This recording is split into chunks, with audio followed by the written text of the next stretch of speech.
everyone. Today I am going to take a lecture of discrete mathematics, chapter number 3, and the topic is the relation. We have already seen in our previous lecture what is the cosine, what is the partial order sets or partial order relation. So we have three types of the properties.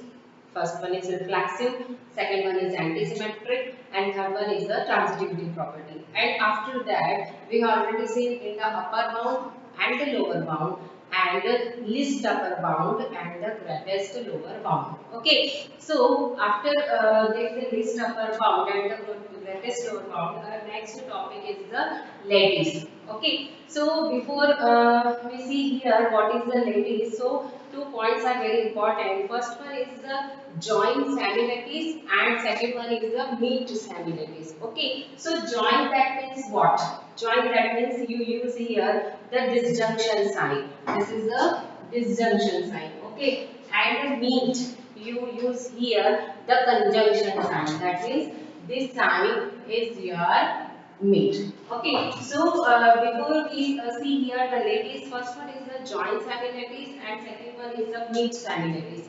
If after join and meet semi-lattice in any diagram, in the Hasse diagram, okay, all these properties are applied only the Hasse diagram, that means the poset. Okay, so here if joint semi-lattice and the meet semi-lattice both are present in the Hasse diagram, then we can say that this type of the diagram is a lattice. Okay, so let's start. Our first topic is the joint semi-lattice. So here in a poset of LUB, that means least upper bound, or other name is join, other name is supremum, or the we denote here the disjunction sign, that means you can say that the union. Okay, so here in a poset of least upper bound, so least upper bound, that means what? The collection of the upper bound, we choose the lowest upper bound. Okay, so least upper bound or join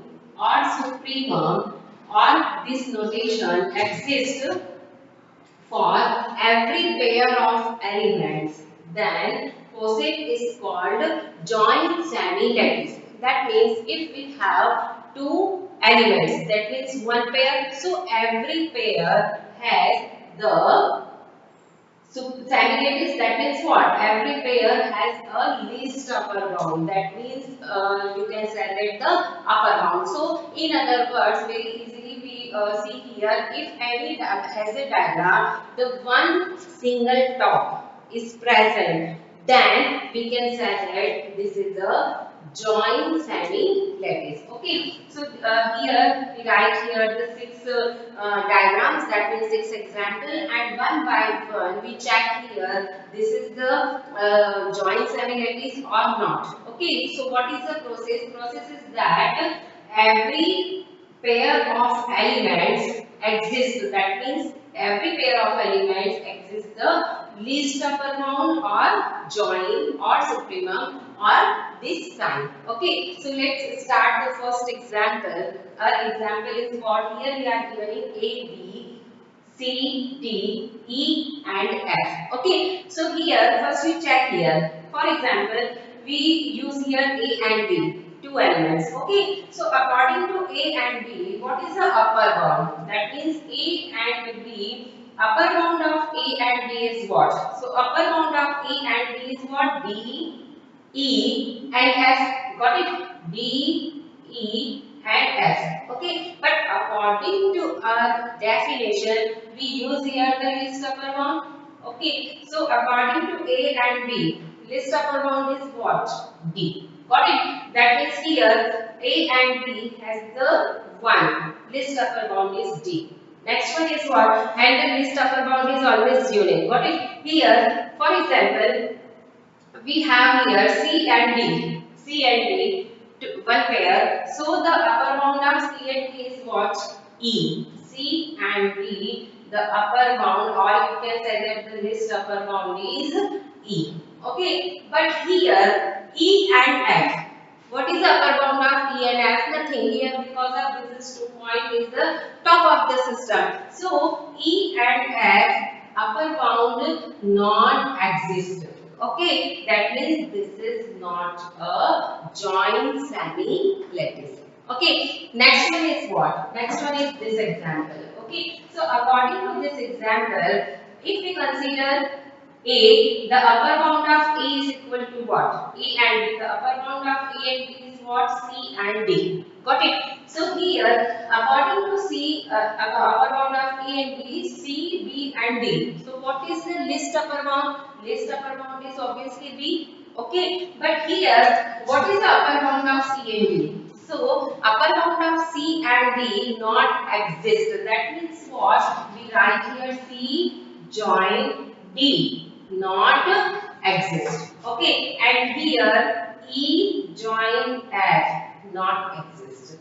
Okay, so this is not a joint semi-lattice. So here the one shortcut is what? Shortcut is that always you check here the joint. Okay, so here A and D. The upper bound of A and D, this is one pair, is C and D. So upper bound of A and B is what? B, C and D. So upper bound of A, comma B. Upper bound is what? B, C and D. And what is the least upper bound? Least upper bound is B. Got it? Next pair is if we consider B and C. So B and C. Upper bound of B and C is what? C comma D. Got it? So least upper bound is equal to what? Least upper bound is C. Okay. And in case any has a diagram, the one single top is present in your diagram. That means this is a joint semi-lattice. Okay. So this is a joint semi-lattice. Okay. Next example is this. This is a diagram. A, B, C, D, E, F, G and H. So according to this diagram, you check here the upper bound of A and B is equal to what? The upper bound of A and B is equal to C, E, F. C, E, F and G. So least upper bound is what? Least upper bound is C. Upper bound of E and F is what? G. Upper bound of C and D is what? Here F. Okay. But here upper bound of G and H is not present in your diagram. So G join H is not present here. So this is not a joint semi-lattice. Okay. So definition is very important. If in a coset or least upper bound or supremum or joint or this sign exists for every pair of elements, then we can say that this coset is a joint semi-lattice. So we find out what? At least least upper bound. Okay. So here we find the opposite. That means not the least upper bound is not present in your diagram. Then we can say that this is not a joint semi-lattice. Okay. Next example is this example. Okay. So according to this example, the upper bound of C and D is E. Okay. So don't be confused here. Here E is a single top. Okay. So according to single top, we can say that here this is a joint semi-lattice. Okay. Because sometimes we are given in some confusing Hazard diagram, and in first time we see here. So first shot we can say that this is a joint semi-lattice. Okay. So don't be confused here. C and D, the upper bound is E. Okay. But A and B, the upper bound of A and B we can say that C, and upper bound of A and B also we can say that D. But C and D is not connected to each other. So least upper bound is always unique. So we can't say that here what is the relation between C and D. What is the connection? Okay. So here A and B, the upper bound is C also, and A and B upper bound is D also. Okay. But C and D both are, if we consider least upper bound, so least upper bound is always what? Unique. Okay, so this is not a joint semi-lattice. Okay, next example is this. So this, according to this example, we are given in A, B, C, D, E and F.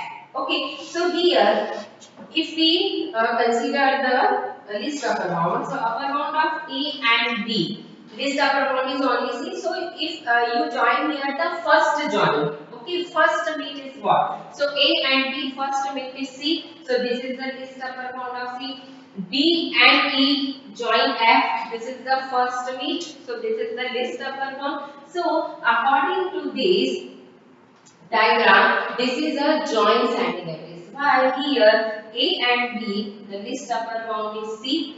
Okay, because of A and B, list upper bound is C, D, E and F. So here the list upper bound is C, and according to D and E, the upper bound is F. So here we have the list upper bound in every pair of the elements of every pair of elements. So we can say that this is a joint semi-lattice. Okay. So one point is very important. If you find out the joint semi-lattice, so always consider the top of the system. Okay. And if we find out the mid semi-lattice, so always mid is always present in your bottom of the diagram. Okay. And every every pair of elements has the joint that means the least upper bound. So always keep in mind, you if in any diagram the one single top is present, then we can say that this is a joint semi-lattice. But this example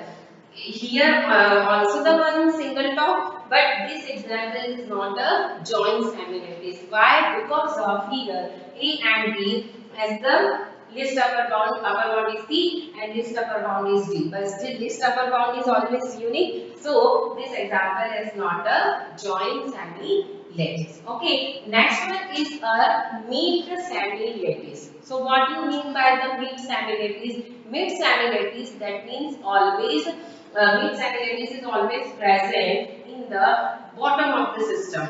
Okay, this is the upper side joint and lower side the mid semi-lattice, and in any Hazel diagram the joint semi-lattice and the mid semi-lattice both are present, then we can say that this is a lattice. Okay. Next topic is the mid-semi-lattice. Okay, so in a concept of greatest lower bound, so in the joint we use the least upper bound, but in the mid we use the greatest lower bound, or other name is mid or infimum, or the sign is conjunction sign. Okay, so in a poset of greatest lower bound, that means in the lower bound we find out the greatest lower bound. So exists for every pair of elements, then poset is called mid semi lattice. That means according to this mid semi lattice, we use the pair of elements and the joint greatest lower bound, and in the joint the pair of elements has the least upper bound. Okay, so this is the example of the mid semi-lattice, and we find out this is the mid semi-lattice or not. So here we are given A, B, C, D, E and F. Okay, so what is the process? So in the joint semi-lattice, okay, in the joint semi-lattice, the denoted by this sign, disjunction sign, but we consider in this type of the joint. Okay, and in the mid, the sign is this, but we find out the lower bound because the lower bound is always exist in your bottom of the diagram. Okay, so here according to E and F we use two elements E and F. So lower bound of E and F is equal to what? Lower bound of E and F is D, A and B. D, A and B. Okay, but what is the greatest lower bound? So greatest lower bound obviously B. Okay, according to this C and D, the lower bound is A, and this is the greatest lower bound. But according to A and B, what is the lower bound? So here A meet B is not exist because of here A and B does not have any lower bound. Okay, next one is this. Okay, A, B, C and D. Okay. So what is the lower bound of C and D? So C and D lower bound is equal to what? B and A. So we write here B and A. But what is the greatest lower bound? Greatest lower bound is B. Okay. But here, what is the lower bound of B? Lower bound of B is equal to what? A. So here A is a single bottom. So this is a neat semi lattice. Okay. Next example is the straight line is always have the joint semi lattice and the mid semi lattice. So we can say that the straight line is always a example of the lattice. Okay. So here A, B, C and D. Okay. So what is the lower bound of D and C? So lower bound of D and C is equal to what? C, B, A. Okay. But greatest lower bound is equal to what? C. And what is the lower bound of C and B? The lower bound of C and B is what? B and A. But what is the greatest lower bound? Greatest lower bound is B. So here every pair of elements has the lower bound, or you can say that the greatest lower bound. That means this is the example of the mid-semi lattice. Okay. This example is very interesting example for finding the mid-semi lattice. That means this diagram is mid-semi lattice or not. Okay. So according to this example, fourth example. Okay. So here, according to fourth example, okay, what is the lower bound of C and D? So lower bound of C and D is equal to what? E. Got it? That means the greatest lower bound is also E, and this is a single bottom. That means we can say that for short we can say that this is a mid-semi lattice. Okay, because of we join here this type. Okay, but according to this A and B, okay, what is the lower bound of A and B? So A and B lower bound is equal to what? The lower bound of A and B, C and E, or you can say that E. Okay, and the lower bound of A and B is also B. So here A and B lower bound is equal to what? B, and you can say that also the E. That means here the greatest lower bound. That means here the greatest lower bound is equal to what? C, and here the greatest lower bound is also what? D. But here C and D is not connected each other, because of here the lower bound of A and B is C, greatest lower bound, and here the lower bound of A and B is D. But greatest lower bound is always unique. Lower bound is no doubt one or more than one, but greatest lower bound is always unique. But here we have the two lower bounds, two greatest lower bound. Why? Because of here not given any relation according to C and D. So this is not a mid-semi lattice. Okay, so this example is very important according to mid-semi lattice, because of sometimes we are very confused here because of A and B have the C greatest lower bound, and also A and B have the D greatest lower bound. So don't be confused here. Greatest lower bound is always unique. So this is not the example of the greatest lower bound. That means we write here according to this example, A meet B not exist. Okay, so this is the example of the mid-semi lattice and the joint semi lattice. Our next topic is the lattice. That means according to Hazel diagram, if joint semi lattice and mid-semi lattice both are present according to your Hazel diagram, then we can say that this is a lattice. Okay, so I will continue this topic in our next lecture. Thank you for watching this video.